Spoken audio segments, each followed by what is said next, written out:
I used to think betrayal came with warning signs. Lipstick on collars. Whispered phone calls. Mysterious overtime shifts. But sometimes, betrayal greets you at the front desk, offers you a mint, and smiles like nothing's wrong. My name's Daniel Murphy. I'm 38. Lived in the same quiet corner of Oregon my whole life. I manage a hardware store, fix broken lawnmowers in my spare time, and make a mean pot of chili. I'm not flashy, not rich, but I'm solid. I'm the kind of man you can count on. At least, that's what I thought mattered. I've been married to Claire for 8 years. Claire, she was the kind of woman who made waiting in line feel like time well spent. Blonde hair, glasses, a laugh that felt like summer. She worked at a local travel magazine, writing fluffy pieces about weekend getaways, cozy bed and breakfasts, things like that. I didn't mind. It made her happy, gave her a reason to pack cute bags and take pictures of Eggs Benedict. It was one of those trips that started it all. 3 months ago, she said she had a feature to write on boutique hotels along the coast. Told me she'd be gone 4 days. I helped her pack, kissed her goodbye, and didn't think twice. Why would I? She came back smiling, smelling like sea salt and lavender shampoo. Said the hotel was charming. Said the owner was hands on. I didn't catch that last part until later. A week passed. Then another. She started going on more assignments. Small overnights. She said it was part of a new travel series. Something in my gut shifted. Not pain. Not jealousy. Just cold. I didn't say anything right away. I didn't want to be that guy, the paranoid husband. I watched. I waited. Then one afternoon I got off work early. Came home. House was quiet. Claire's laptop was open on the counter. Nothing unusual until I saw the email. Not to me. To someone named Vincent. Last night was perfect. I miss your voice already. Same room next time. There was a photo attached. Not of her, thankfully. Just a window view. I clicked on it. Room 209. Gold curtains. Ocean in the background. A tiny, boutique hotel on the coast. I know that window. I'd seen it once in a brochure, she wrote. She called it the coziest view in Oregon. I sat down and stared at the screen. I didn't yell. Didn't cry. I just read the message again. And again. And again. Vincent. The name lodged in my brain like a splinter. I looked him up. Wasn't hard. Vincent Doran. 51. Owner of the Sea-Watch Hotel. Widowed. Former chef. Now a host with glowing reviews and a tan that never fades. His face was on the hotel's homepage. Grinning. Mocking. I closed the laptop and sat still until the sun went down. My dog, Cooper, came and rested his head on my knee. He didn't know what was happening. But he stayed there, like he could feel the silence wasn't natural. That night, Claire came home around 10. Said traffic was rough. Said she was tired. Said everything but the truth. I looked in her face and realized something terrifying. She didn't love me anymore. Maybe she hadn't for a long time. And the worst part? She wasn't even going to tell me. She was just going to keep going, back and forth to that coastal hotel, laughing behind my back, sleeping in a bed I never touched. I nodded through her stories, kissed her goodnight, rolled over in bed, and stared at the ceiling fan spinning above me. Something inside me changed that night. Not a snap. Not an explosion. Just a shift. Like a man pulling the final nail out of a coffin. And in that moment I knew. If she was going to treat our marriage like a weekend getaway, I was going to make sure she never checked out the same. I didn't confront Claire right away. People think revenge happens in a flash. Shouting matches, throne plates, front porch confessions under thunderclouds. That's not how it works. Not when you want it to last. I spent the next 2 weeks gathering pieces, watching her, listening more than I spoke. And the more I paid attention, the clearer the cracks became. She started packing lighter for her work trips. No tripod, no camera gear, just a weekend bag and her phone. She turned her location tracking off, switched to a new perfume, the kind that doesn't linger, like she didn't want a trail. And when she left, she always wore the same necklace, a thin gold chain I never gave her. I memorized the name. Vincent Doran. I watched YouTube videos of him giving hotel tours, interviews with local news. Every clip was the same. Soft jazz, wooden interiors, his voice dripping like wine over everything. Smug, polished, charming. Like a man who never expected consequences. I called the Sea-Watch Hotel posing as a guest. Asked about availability for a surprise anniversary trip. The voice at the front desk was young, nervous. Let me check. Oh, room 209 is booked through next month, but we do have 208 and 210 available. I smiled. Room 209. Always the same. I thanked her and hung up. Pulled out a notebook and wrote everything down. It was time to go see it for myself. That Saturday, I told Claire I had a weekend staff retreat in Portland. She barely looked up from her phone. Oh, okay. Drive safe. No questions. No hesitation. I packed a bag and left just after dawn.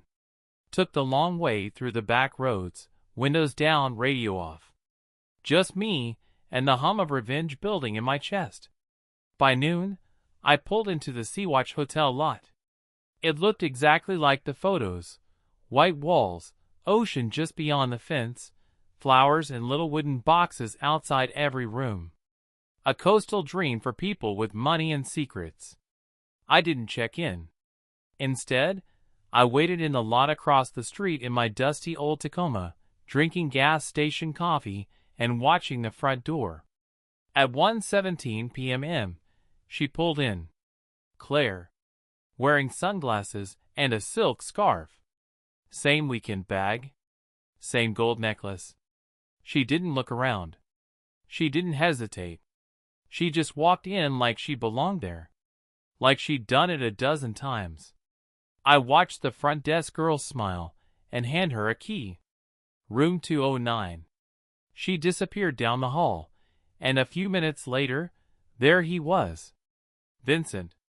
Tan, tall, salt and pepper hair slicked back like a man in a vacation ad. He carried nothing. Just a bottle of wine and confidence. He didn't check in either. He just walked into room 209 like it was his second office. And that's when I knew. This wasn't love. It wasn't an affair born from loneliness or mistakes. This was convenience. Rehearsed. Routine. I waited an hour, then walked the grounds like a guest. The girl at the front desk gave me a smile as I passed. I nodded. Harmless. Room 209's curtains were closed. I stood outside, quiet as wind. I could hear laughter. Claire's laugh. Not the one she gave me at home. No, this was the laugh I hadn't heard in years. And it wasn't mine anymore. I went back to my truck and drove to the next town over. Found a cheap motel. Checked in under a fake name. Sat on the edge of the bed and stared at the ceiling. All night. Didn't sleep. Didn't blink. I wasn't just planning revenge anymore. I was designing it. Brick by brick. And in the blueprint of what was coming, room 209 was the cornerstone. I drove home Sunday evening. Claire was already back, hair still damp, slippers on, curled up on the couch with a book she probably hadn't read a word of. She smiled when I walked in. How was Portland? I smiled back. Productive. Long drive, though. She nodded. No follow-up. No real curiosity. That's how guilt works. It keeps conversations shallow. That night, I laid in bed and replayed everything I'd seen. Her walk, his grin, the way she disappeared into that room like she'd never known another life. The final click of the door, it haunted me. I couldn't kill him. I mean, I could, sure, but that would be too simple. Too fast. I didn't want justice. I wanted consequences. So I started by making Vincent uncomfortable. Blake, a tech-savvy old friend of mine from high school, owed me a favor. I asked for something simple. Can you spoof email headers? Make it look like messages are coming from someone else? He laughed. That's kid stuff. What's the target? An arrogant hotel owner. I gave him a burner address and the hotel's booking system details. Within days, it began.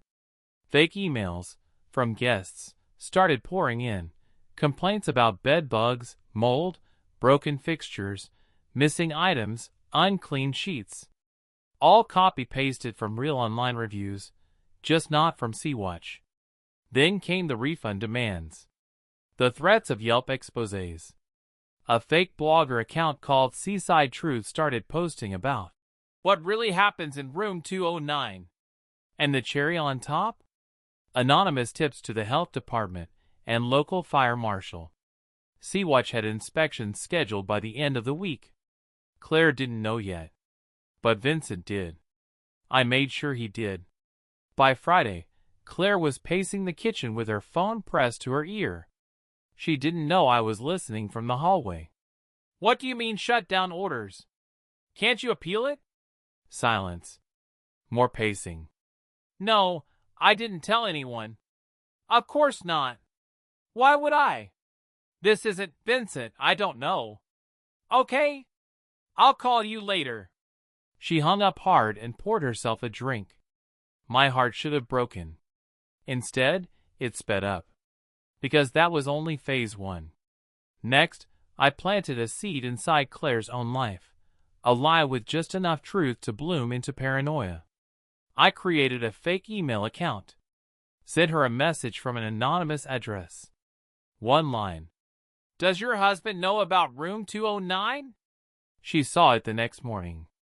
I watched from across the breakfast table as her face turned to ash. She looked up at me. You ever get weird spam emails?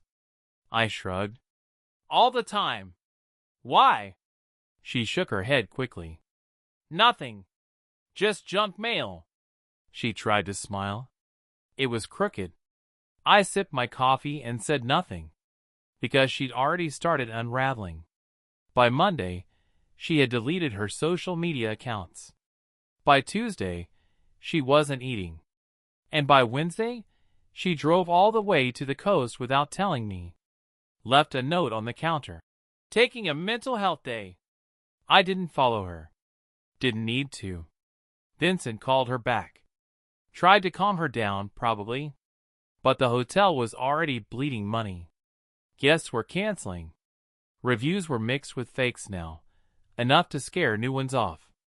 And somewhere in the chaos of fire code violations and customer incident reports, Claire was trying to hold together a lie built on hotel sheets. She had no idea the storm was coming from her own home. But she would. Soon. Because the next time she walked into room 209, I'd already be there. It was time to move. The games were fun, sure. The fake complaints, the whispers in Claire's inbox, the phone calls she tried to hide, but that was just noise. Now, I needed impact. I called the Sea-Watch under a fake name, Mr. Everett. Said I was writing for Northwest Travel Monthly and interested in doing a piece on Oregon's hidden coastlines. They lit up instantly. We'd love to host you, the girl at the desk said. I asked if room 209 was available. Normally that one's reserved, she said. But actually, it's open this week. Perfect. I checked in Thursday afternoon. Same gold curtains. Same window view. Same bed where my marriage had died without a sound. I set my bag down and looked around. Clean sheets, folded towels, a small bottle of champagne in a bucket on the desk, still chilled. They really did try. But they didn't expect who had walked in. I brought tools. Nothing violent, just the kind that tell stories. 2 hidden cameras. One pointed at the door, the other at the bed. I wasn't filming anything for court. This wasn't about evidence. It was about truth, and pain, and finality. Claire didn't know I was there, of course. She thought room 209 was hers, and Vincent's little getaway. She texted him earlier that day. Need to see you tonight. Too much noise. I just want you. He replied within minutes. I'll be there at 8. She was still chasing peace in the wreckage. Still running toward the man who ruined her without ever meaning to. But I wasn't waiting to catch them. I was waiting to end it. That afternoon, I checked into room 208. Left the door between the 2 rooms cracked open, just enough. There was a shared crawl space above the closets. I knew that from the blueprints I'd found online. A maintenance panel on my side let me peek into theirs. I didn't need much. At 7:45, Claire arrived. I watched her through the crawl space as she unlocked the door, stepped in, and exhaled like she was home. She paced, sat on the bed, got up again, checked the mirror, fixed her hair, nervous. And then Vincent arrived at 8:02 p.m. sharp. He came in like he owned the place. Because, well, he did. They hugged. He kissed her neck. She smiled, but there was something different this time. Her eyes darted to the corners of the room. She was still shaken from the emails, the calls, the inspections. Are you sure we're safe here? She asked him. He laughed. What from ghosts? Relax. Nobody cares. She nodded, but didn't fully settle. They poured champagne. Sat on the edge of the bed. That's when I struck. Not with fists. Not with words. With sound. Through a small Bluetooth speaker hidden under the dresser, I played something soft, barely audible at first. My voice. A recording. From our wedding day. Claire's vows. She froze. Vincent blinked. What the hell is that? The recording played on.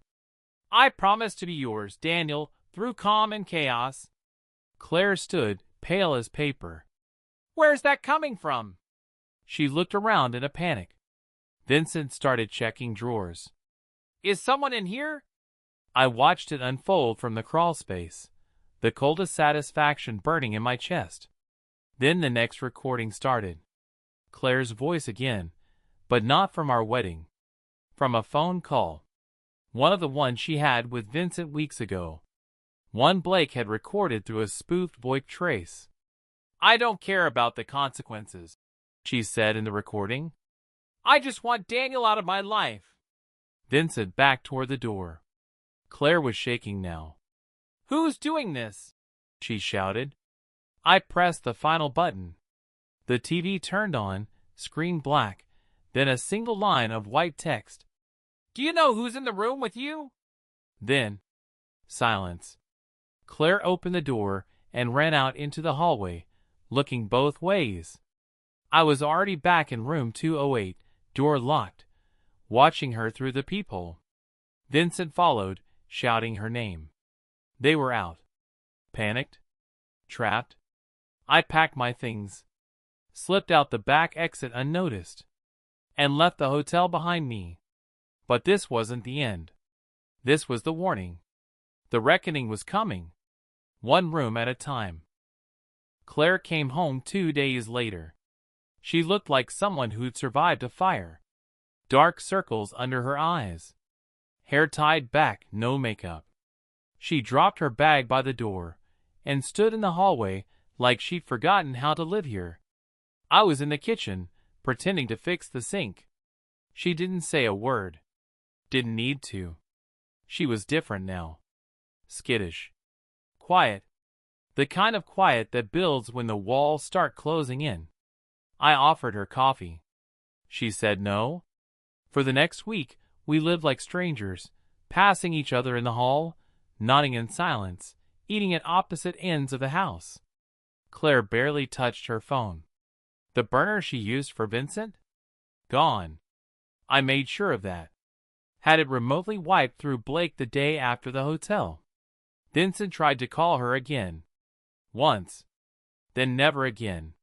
Because 2 days after that strange night at Sea-Watch, the Oregon Globe ran a story.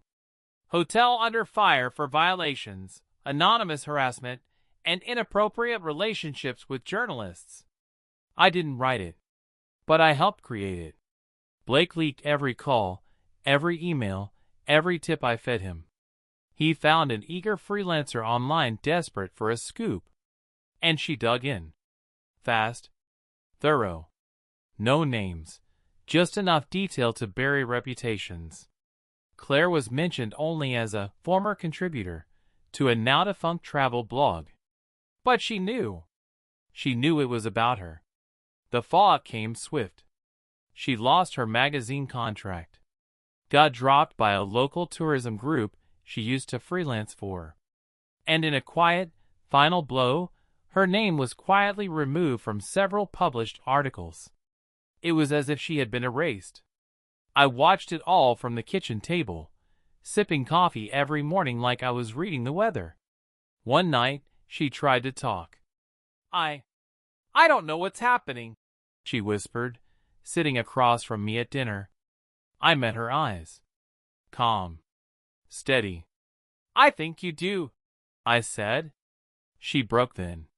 Tears rolled down her face. Real ones. But I didn't reach across the table. Didn't comfort her. Because this wasn't sadness. This was consequence. She tried to explain herself. Said she didn't mean for it to go that far. Said it was just supposed to be an escape. I let her speak. Then I stood, picked up my plate, and walked away. Words didn't matter now. What mattered was the final lock on the door I'd been building. And I was ready to turn the key.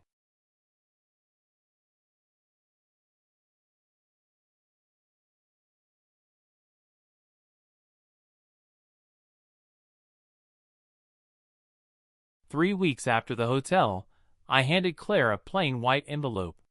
She was in the living room, half watching some muted documentary she couldn't follow. Her eyes went to the envelope like it might bite. "What's this?" she asked. "Open it." She hesitated, then peeled it open and read the top page. Her breath caught. Divorce papers. Neat. Simple. No public court, no lawyer circus. Just clean terms. "I'm not taking anything from you," I said. "You don't have to fight. But you are leaving." She looked up at me, stunned. "But where would I go?" I stared at her for a long time. Long enough to watch the lie in her mouth die before it was born. "You spent months going somewhere else," I said. "Figure it out." She folded the paper in her hands, small and shaky. "I thought we could, maybe try to fix it." "We can't fix something you burned to the ground," I said. "You left a long time ago. This is just me closing the door." She didn't cry. Not this time. She nodded, slow and broken, like she finally understood what all the silence meant. What every subtle shift in our home had been building toward. I gave her until the end of the week. She moved out on a Thursday. Took the basics. Clothes, notebooks, a few framed photos I didn't bother to take down. No yelling. No begging. No twisted reunion. Just one last look. "I was wrong," she said at the door. I didn't answer. Because the truth was, she wasn't just wrong. She was gone. After she left, I walked into the kitchen, poured myself a drink, and turned on the radio. The local station was playing some old Johnny Cash tune. And I laughed. Not because it was funny. Because it was finally quiet. I checked the mailbox that night. Her last magazine subscription had come in. I dropped it in the trash. Then I picked up the last tool I needed. An envelope of my own. Inside? A small photo. Room 209. Taken through a lens hidden in the crawlspace ceiling. Just the two of them. Her sitting on the bed, him holding a wine glass. Smiling. Untouchable. I mailed it to Vincent's ex-wife. Anonymous, of course. Let her enjoy the show.